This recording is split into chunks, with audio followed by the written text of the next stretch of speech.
Hi friends, welcome back to my channel. Friends, ఇప్పుడే అందిన వార్త, జగన్ ఇంటిపైన వైసీపీ కార్యకర్తల దాడి అండి.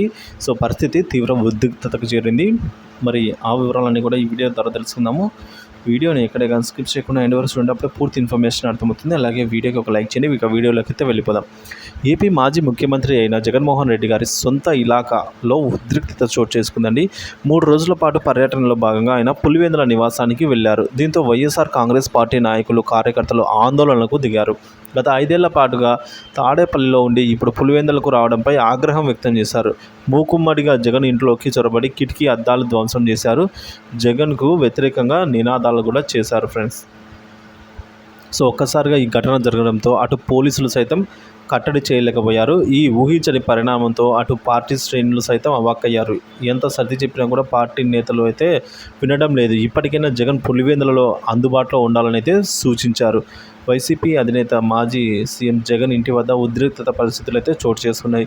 3 రోజుల పర్యటనలో భాగంగా శనివారం ఆయన పులివెందులలో చేరుకున్నారు. గన్నవరం విమానాశ్రయం నుంచి కలప వెళ్లిన జగన్కు పార్టీ నాయకులు, కార్యకర్తలు ఘన స్వాగతం పలికారు. అనంతరం రోడ్డు మార్గంలో ఆయన పులివెందులకు చేరుకున్నారు. సో జగన్ పులివెందులకు వచ్చారన్న సమాచారంతో పార్టీ శ్రేణులు, అభిమానులు భారీ ఎత్తున జగన్ నివాసానికి చేరుకున్నారండి. వారిని పోలీసులు సైతం కట్టడి చేయలేకపోయారు. అయితే ఇదే సమయంలో కొందరు గుర్తు తెలియని వ్యక్తులు జగన్ ఇంటిపై అయితే రాళ్లతో దాడి చేశారట. జగన్ ఇంట్లోకి చొరబడి కిటికీ అద్దాలు కూడా ధ్వంసం చేశారని అయితే చెప్తున్నారు. సో ఈ ఊహించని పరిణామంతో అటు పార్టీ శ్రేణులు సైతం షాక్ అయ్యారు. అయితే ఈ దాడికి పాల్పడింది వైసీపీ కార్యకర్తలే అని ప్రచారం జరిగింది.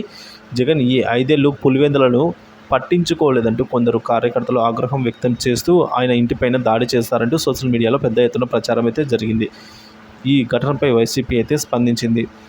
జగన్ నివాసం వద్ద వైసీపీ శ్రేణులు తిరుగుబాటు చేశారనే వార్తలో నిజం లేదు అని చెప్పింది. కావాలని కొందరు దుష్ప్రచారం చేస్తున్నారని మండిపడింది వైసీపీ. తప్పుడు కథనాలను సోషల్ మీడియాలో ప్రచారం చేస్తున్నారని ఆగ్రహం వ్యక్తం చేసింది.